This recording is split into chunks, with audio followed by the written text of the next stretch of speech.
Welcome back to Shatter Our Souls with Novaria.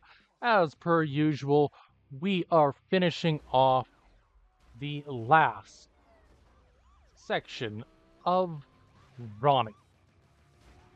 Now, Ronnie is Blacklist number 3, the beginning of the end for this game.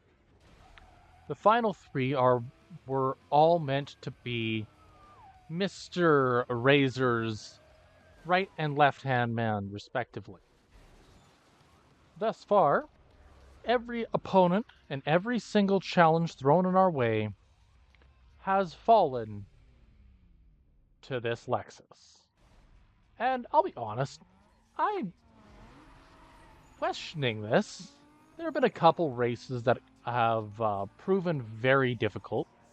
Mostly the really long ones, the 10 to 12 minute long battles of attrition. But overall, the entirety of this game has proved to be more reasonable than I initially expected. Um, so what does Ronnie here have to offer? Ronnie right now is running a Aston Martin DB9. DB9, I believe? It's a pretty decent car. Although I admit I don't really know what its stats fall under. If I recall accurate, it's a exotic style, high acceleration, middling top speed, and middling handling overall. Ronnie's car, Ronnie's one of those bosses that is either going to be really easy or really hard depending on how we play or on how you play. Unfortunately, my first experience challenging Ronnie with the Corvette in my original playthrough of the game went awfully. Ronnie just could not hold his own against it. So I am cautiously optimistic about my odds here. Because if I've learned anything in this entire challenge, it's that the Lexus here, while it might seem underwhelming at first, has a lot to offer. And I'll be honest, I want to see the entirety of this game not just beaten, but completed by a Lexus. Because I think that'd be kind of funny. Could you imagine Razor at the end of the game passing off the keys to a BMW to a family car? I like that idea. So that's what we're going to stick with. Um, so, overall, I think we got good chances. Now, a little bit about me because, let's be real, I've been attempted to be fairly anonymous on this channel. Um, I'm the type of person who has a tendency to make self-made challenges. And this isn't to say that it's a bad thing. If a game comes up that is either too easy or too fun to just set down and say, well, I guess I'm done, that's where you add an extra layer to it. And that's kind of my mentality as a whole, is just what kind of layer could we add to this to make the game more challenging or more humorous? And so that's kind of the road I go with a lot of these. And so playing the game with the Lexus, which I originally identified to be one of the weakest cars in the game, had me kind of scared that while the initial game was going to be really hard, or was going to be okay, I suppose, it was going to be the middle to end that was going to absolutely obliterate me. And it never, it hasn't come yet. Now, Ronnie, because of who he is and where he is on the blacklist, actually has the last of my upgrades for this vehicle locked down. So I have the, I suppose, opportunity to battle Ronnie one-on-one with the expectation that I'll be able to beat him and fully upgrade my car. The fully upgraded version of the car, however, I don't know how high the stats are going to go. So there's a little bit of a question mark in that regard for me. I want to say that it'll be easy, that it'll be a quick 15 minutes sit down and my car is going to be absolutely annihilating, but I don't really foresee that. The last couple upgrades are a turbo and the final engine upgrade. And while that means that I'm probably going to have the top speed finally crack 200 mile an hour, it also means that there's not really a whole lot of opportunity for growth beyond this. And that to me is kind of terrifying. But let's not dwell on that too much. We're here, and Ronnie has just made his fatal mistake. Right before the end of the race, too. Such a shame. And with that, we're starting up the next portion of the race, or the challenge, a sprint. Now, if you've watched these up to this point, you know that I love sprint races. Sprint races are my favorite type of track. And I've identified why, finally.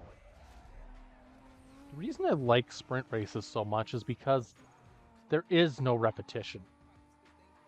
You, the player, have to be good enough in any circumstance to be able to hold your own against this opponent, against your opponents. And that's what makes these so fun, in my opinion. It's much more difficult to play against an opponent when you don't know what's coming. Sprint races provide that level of, I wonder what the next turn is going to be. And while yes, you could attempt them 3, 4, 5 times as necessary to be able to beat your opponent, what did you get yourself into, Ronnie? While you could attempt a race multiple times to figure out your exact track and the racing lines you want to take, to do it on your first try means adapting on the fly. Now, I'll be honest, having played this as much as I have, there's not a whole lot of adaptation left. It's more formulaic than that, knowing how to use each area to the fullest. These winding switchbacks, going wider so as to maintain a higher top speed, or tighter in so as to just sneak past your opponent and that kind of stuff are important. But the thing about this is, at this point, is it has become somewhat formulaic. It's knowing what area of the world you're in and what actions are going to be the safest or best plans of action going forward. Are you going too fast in a particular corner and have to hit the speed breaker? All these tie back into how the game functions as a whole. Are you barreling towards a vehicle and have to hit the speed breaker to prevent yourself from losing as much speed? Because that's one of the things I find interesting about this, is that the speed breaker physics are actually different than the main game, or than the game as a whole. So you can actually find ways to sneak past your opponents through the use of the speed breaker that wouldn't be options at full speed at all. Oh, excuse me. Anywho, we're coming around the final corner. And once again, Ronnie's holding his own, but he's definitely not as close as I would have hoped him to be. But, oh well. Final race, which is the reverse of the initial race. Ronnie, of course, really doesn't have a whole lot going for him at this point. But, I mean, hey, we're gonna do a little trick. We're gonna keep the day exciting. I love those cinematic launches off of various points in the map. Oh, pardon me. Apparently didn't sleep well last night. Overall, if Ronnie can go down, I don't believe there's anything left in the game that can hold me back from completion. And that's both terrifying and exciting, because it's been almost a year coming. And provided that I keep going at the same pace I have been, I have about 2 months worth of videos left before this series ends. And I'm not really sure what I'm going to do once that happens. So, if you like what I've been doing, drop a like, leave subscribe, and maybe we'll catch you on the next one. And I am more than happy to accept challenges down the line, especially new challenges of games I've already completed or shown off on the channel. Because I believe that there is always room for another run, another way to play the game. I don't believe that I'd be able to do this without the speed breaker, but that's just me. But maybe a look into that for another time. Anyways, I think in my way around this is that I'm gonna have to start like do a round where each vehicle has to do each boss. That'd be a little bit excessive because of the amount of grinding I'd need to do, but theoretically it would be possible. Something to look at. Anywho.